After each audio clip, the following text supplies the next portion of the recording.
तो बहुत दिनों के बाद स्वागत है आप सभी का आपके अपने YouTube platform target for excellence में। मैं मंगल आप सभी का स्वागत करता हूं। दोस्तों, जैसा कि आप जान रहे हैं कि आपके सीटेट का ऑनलाइन फॉर्म भरना शुरू हो चुका है। यूपीएट का भी फॉर्म 7 अक्टूबर से आपका चालू हो जाएगा। तो आपकी इसी तैयारी को लेके, इस तैयारी को और मजबूत करने को लेके हम आपके लिए लाइव क्लासेस लेके आने वाले हैं। अभी फ़िलहाल बच्चे कुछ टेक्निकल इश्यूज़ की वजह से हम रिकॉर्डेड लेक्चर्स अपलोड करेंगे। अगर आपका कुछ सुझाव है, आप लोग लाइव क्लास चाहते हैं या फिर कुछ और इंप्रूवमेंट चाहते हैं, तो उसको कमेंट सेक्शन में कमेंट कीजिए। ज़्यादा से ज़्यादा लोग शेयर कीजिए तो हम चीज़ें और इम्प्रूव करेंगे। बच्चे, आज अभी मैं आपकी मैथ्स की क्लास अपलोड करूँगा। इसके बाद आपकी चाइल्ड डेवलपमेंट एंड पेडागॉजी, ठीक है, बाल विकास की जो क्लास होगी वो भी सर आपको पढ़ाएंगे। तो वो सारी क्लासेस आपके लिए लाई जाएंगी।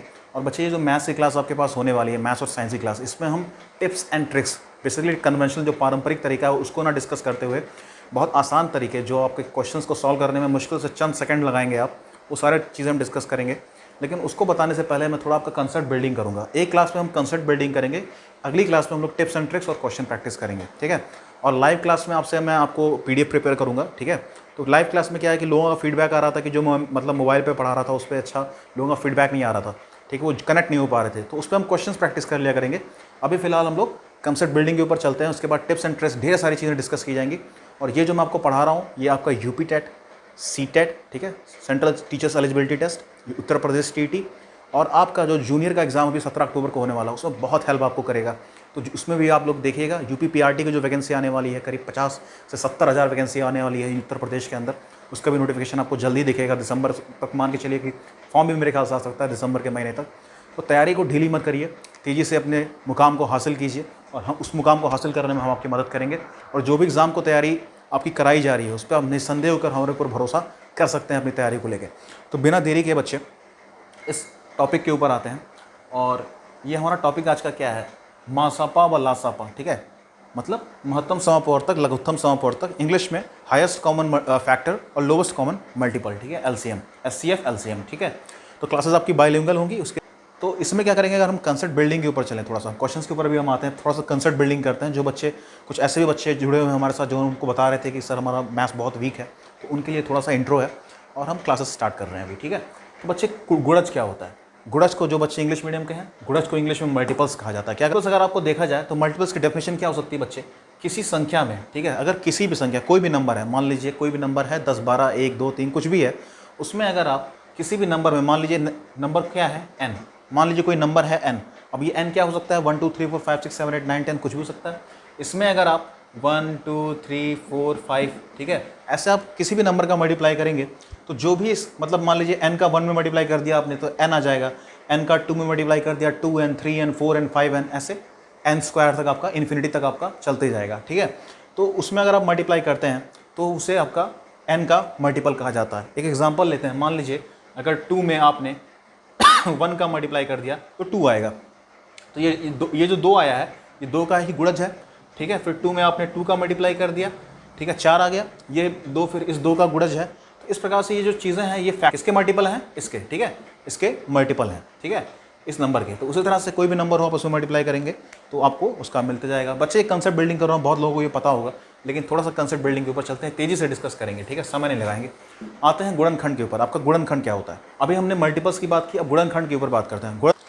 गुणनखंड किसे कहते हैं? गुणनखंड कहते हैं कि कोई भी नंबर है आपका, ठीक है, उसको किसी ऐसे एक नंबर से, किसी एक ऐसी संख्या से डिवाइड कीजिए या भाग दीजिए तो वो पूरा पूरा कट जाए, मतलब रिमाइंडर उसमें जो मतलब शेषफल आपका बचे वो कितना बचे? 0 बचे, तो वो उसका क्या होता है? फैक्टर होता है। तो एक एग्जांपल लेते हैं, मान लीजिए कोई नंबर है 24, ठीक है, 24 में मान लीजिए मैंने कहा आप 2 से भाग दीजिए, ठीक है, तो कितना होता है? 12 दूना 24, शेषफल कितना बचेगा? 0, ठीक है। तो क्या ये आपका ये 2 है, ये 24 का फैक्टर हो गया। उसी तरह से आप 100 में अगर 2 से भाग दे देंगे, ठीक है, तो 50 दूना 100, ठीक है, तो कितना शेषफल बचेगा? 0। तो 2 इसका 100 का फैक्टर हो गया। क्या होता है? भाज्य व अभाज्य संख्याएं, ठीक है, भाज्य व अभाज्य संख्याएं, डिविजिबल और प्राइम नंबर्स। प्राइम नंबर्स क्या होते हैं बच्चे? प्राइम नंबर्स या अभाज्य संख्याएं क्या होती हैं?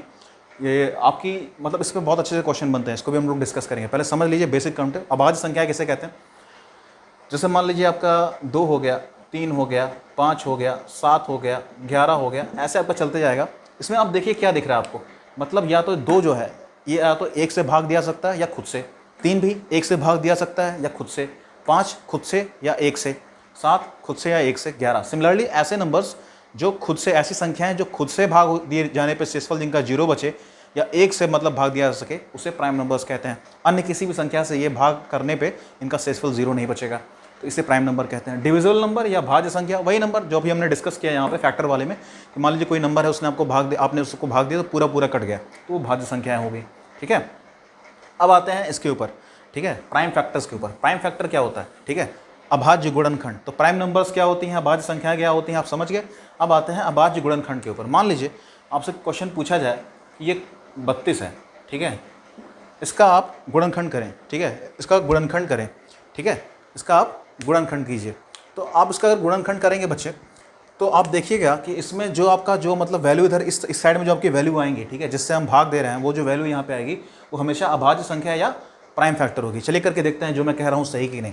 सबसे पहला जो छोटा नंबर हमारे दिमाग में आता है इसको भाग देने के लिए, वो क्या है, 2। ठीक है, 1 से भी आप दे सकते हैं, लेकिन 1 से क्या 32 आते रहेगा, तो 1 से थोड़ा सा ऊपर चलते हैं 2। ठीक है, हमें सबसे पहले लोवेस्ट, सबसे नीचे वाली संख्या पे आना है, उसके बाद बड़ी पे जाना है। ठीक है, तो 2 से आपने 32 को भाग किया तो कितना आया, 16। ठीक है, फिर 2 से आपने 16 को भाग किया, कितना आया, 8। तब तक भाग करेंगे जब तक यहाँ पे 1 ना आ जाए। ठीक है, तब तक 1 ना आ जाए। 2 चौके 8, ठीक है, 2 दूना 4, ठीक है, 2 एकम 2। ठीक है, अब देखिए ये जो सारी चीज़ें यहाँ पे लिखी हुई हैं, ये क्या है, एक प्राइम नंबर है। 2 आपका क्या है, एक अभाज्य संख्या है, प्राइम नंबर है। ठीक है, तो कितनी बार 2 है, 1 2 3 4 5, ठीक है, 5 बार है, तो इसको मैं लिख सकता हूँ 2 की पावर 5। ठीक है, क्या सीखा कि गुणज क्या होता है, गुणनखंड क्या होता है, भाज्य अभाज्य संख्या क्या होती है, अभाज्य गुणनखंड क्या होता है। इतनी बातें अगर क्लियर हो गई हैं, और जिन बच्चों को ये समझ में नहीं आया एक बार वीडियो को बैक करके देखिएगा, फिर से समझ में आ जाएगा। लेक्चर्स पढ़े रहेंगे इसी पे। ठीक है, तो अब क्वेश्चंस के ऊपर थोड़ा सा टिप्स एंड ट्रिक्स के ऊपर आते हैं, थोड़ी बहुत चीज़ें समझने की कोशिश करते हैं। ठीक है, क्वेश्चंस कैसे पूछे जाते हैं आपसे। ठीक है, तो बच्चे हमने भी कंसेप्ट डिस्कस किया थोड़ा बहुत कि प्राइम नंबर्स क्या होते हैं, या भाज्य संख्याएं क्या होती हैं, फैक्टर या मल्टीपल क्या होते हैं, ये सारी चीज़ें हमने डिस्कस की। अब आते हैं कुछ क्वेश्चंस के ऊपर जो ट्रिकी क्वेश्चन आपको एग्जाम में पूछे जाते हैं। पहला क्वेश्चन आपसे पूछा जाता है, कोई नंबर आपको दे दिया जाएगा, बोलेगा इसका गुणनखंड कीजिए, इसका गुणनखंड कीजिए, और ये बताइए कि मतलब इसमें कितने इसके गुणनखंड हो सकते हैं। ठीक है, हमें आपसे क्वेश्चन पूछा जाएगा कि कोई एक नंबर दिया जाएगा, बोलेगा इसके गुणनखंडों की कुल संख्या बताइए, find the total number of factors in particular number. एक नंबर आपको दे दिया जाएगा, फॉर एग्जांपल मैं एक एग्जांपल लूँ, इसको मैं मिटा देता हूँ। ठीक है, इसको मैं मिटा दिया मैंने। ठीक है, अभी मान लीजिए आपसे क्वेश्चन दिया गया 100। ठीक है, अगर 100 से पूछा जाए कि आप में इसका कुल गुणनखंडों की फैक्टर्स कितने फैक्टर हैं इसके अंदर, तो आप क्या करेंगे, इसका एक ट्रिक होता है बच्चे, एक फॉर्मूला होता है। ठीक है, ट्रिक तो नहीं कह सकते, एक फॉर्मूला है बेसिकली। तो इसको आप ऐसा करते हैं, डिवाइड करते हैं, अभी हमने डिस्कस किया था कैसे करना है। ठीक है, 5 25 5 एकम 5। ठीक है, तो अभी क्या करना है कि ये आपने फैक्ट इसका निकाल लिया, प्राइम फैक्टर निकाल लिए। ठीक है, अभाज्य जो आपके इसके ये हैं गुणनखंड हैं, आपने इसको निकाल लिए। अब क्या करेंगे, आप इसको इसके पावर के घातांक के फॉर्म में लिख देंगे। तो 2 कितनी बार है, 2 बार है, तो 2 की पावर 2 हो गया। 5 कितनी बार है, 2 बार है। ठीक है, तो 5 की पावर 2 हो गया। 2 दूना 4, 5 25 25 का 100, ये दिख रहा है हमको। अभी क्या करते हैं, इसका फॉर्मूला क्या होता है बच्चे, ये मान लीजिए 2 है, तो इसमें क्या करेंगे आप 2 + 1। ठीक है, और यहाँ पे 5 की पावर 2 है, तो 2 + 1। ठीक है, तो कितना हो गया, ये यहाँ पे 3 आ जाएगा, ये भी 3 आ जाएगा, 3 3 9।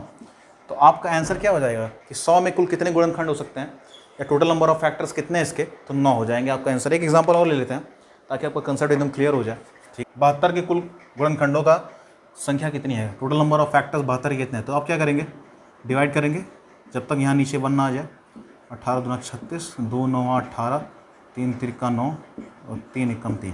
तो ये कितना है बच्चे, 2 के पावर 2 के घातांक 3 और 3 के घातांक 2। ठीक है, तो 8 और 9 72। ठीक है, ये 72 दिख रहा है हमको। 2 की पावर 3 8 हो गया, 3 की पावर 2 9 हो गया, 9 8 72। मैंने क्या बताया, इसको आपको लिखना है, इसको आपको लिखना है, तो 3 + 1।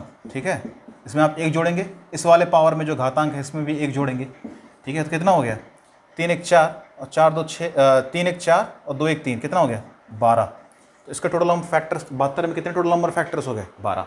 ठीक है, तो ये आपका आंसर आ गया। अगले टॉपिक के ऊपर आता है गुणनखंडों का योग। ठीक है, सम ऑफ ऑल फैक्टर्स। ब्लू कोई संख्या थी, उसको आपने उसका वो किया, गुणनखंड किया, और उसको उसके पावर में लिख दिया, x की पावर m, y की पावर n, z की पावर p।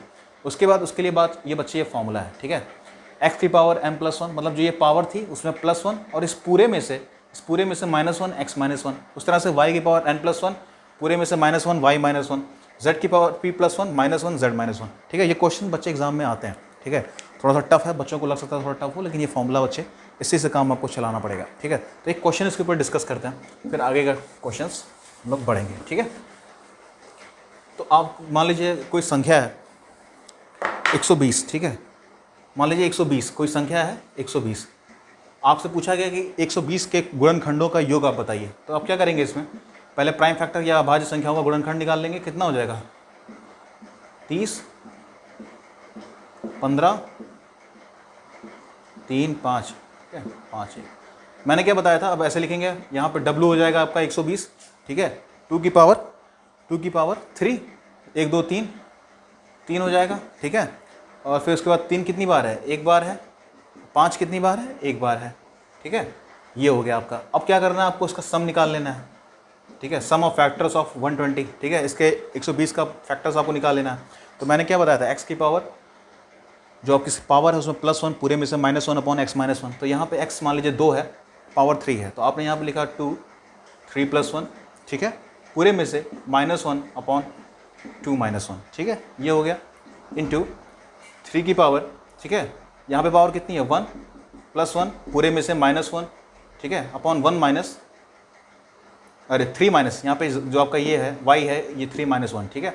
सिमिलरली यहाँ पे 5 का पावर 1 + 1 -1 अपॉन 5 - 1, ये हो गया, ठीक है। तो ये आपने लिख दिया। अब इसमें क्या करना है, आप इसको सॉल्व कर लीजिए। 2 की पावर ये कितना हो जाएगा 4, ठीक है, तो 2 की पावर 4 हो जाएगी। 2 की पावर 4 -1 आप करेंगे तो कितना आएगा बच्चे, 2 की पावर 4 कितनी होती है, 2 × 2 4, 2 8, 2 16, 16 में से 1 गया 15, ठीक है। यहाँ पे 2 में से -1 करेंगे तो 1 हो जाएगा, यहाँ पे नीचे आप लिख दीजिए मन का, ठीक है। 3 की पावर 2 हो जाएगा, 1 + 1 2, तो 9 - 1 कितना हो जाएगा बच्चे, 8। 9 में से आप 1 घटाएंगे तो 8 आएगा, यहाँ पे नीचे 2 आ गया, ठीक है। सिमिलरली यहाँ पे 5 की पावर 2 हो जाएगा, यानी 25 -1 24, ठीक है। 5 - 1 कितना हो जाएगा 4, ठीक है। यहाँ से आपका गया ये 4, यहाँ से आपका ये गया 6। एक बार फिर से समझ लीजिए, 2 की पावर 3 + 1 -1, 2 की पावर -1, यहाँ पे x2 है, इसकी पावर ये आपकी है, ठीक है। इसमें +1 किया, पूरे में से -1, नीचे x -1, उसी तरह से इसके ऊपर +1 -1 यहाँ ये कर दिया हमने, ठीक है। कितना आया बच्चे, 15 × 4 × 6, तो कितना हो गया आपका 15 चौके 60, 60 को 6 से गुणा किया 360, तो आपका आंसर कितना आया, इसके फैक्टर्स का सम मतलब गुणनखंडों का सम कितना आया 360, ठीक है। तो ये आपका आंसर हो गया, ठीक है। तो इस तरह से बच्चे, आशा करता हूँ ये थोड़ा सी बेसिक क्लास थी, छोटी सी क्लास रखेंगे, ज़्यादा बड़ी क्लास इसको नहीं रखेंगे। कल हम बच्चे डिस्कस करेंगे कि कैसे आपके SCF LCM निकाले जाते हैं। अभी हमने थोड़ा कंसेप्ट बिल्डिंग किया, ये बहुत इंपॉर्टेंट है, इसको देख लीजिएगा एक बार फिर से दोबारा, और ज़्यादा से ज़्यादा लोग को शेयर कीजिए, चैनल को लाइक शेयर सब्सक्राइब कीजिए, तभी आपको और बेनिफिशियल क्लासेस इस पर मिलेंगी। अगर आप लोग लाइव क्लास चाहते हैं तो उसके लिए भी कमेंट कीजिए, ज़्यादा से ज़्यादा लोग को चैनल को जोड़िए, क्योंकि आपका एक लाइक और एक शेयर आपको बेहतरीन क्लास देने आने में आपकी मदद करेगा, आपका सिलेक्शन कराने में आपकी मदद करेगा। तो प्लीज़ इस चैनल को फ्री ऑफ कॉस्ट आपको हर चीज़ें बच्चे दी जाएंगी, ठीक है, और वो भी ऑथेंटिक चीज़ है। तो प्लीज़ इस चैनल को लाइक शेयर और सब्सक्राइब कीजिए। कल आपकी हो सकती है child development and pedagogy class शायद आपकी हो, तो उसके लिए भी आप तैयार रहें, ठीक है। तो टाइमिंग आपको टेलीग्राम ग्रुप में बनाया जाएगा, और टेलीग्राम ग्रुप का लिंक आपको डिस्क्रिप्शन में दिया गया है, उसको ज्वाइन कर लीजिए। उसमें आपको PDF नोट्स, ठीक है, सिलेबस, सारी चीज़ें आपको दी जाती हैं। तो बहुत बहुत धन्यवाद आपका। जय हिंद, जय भारत, शुभ रात्रि।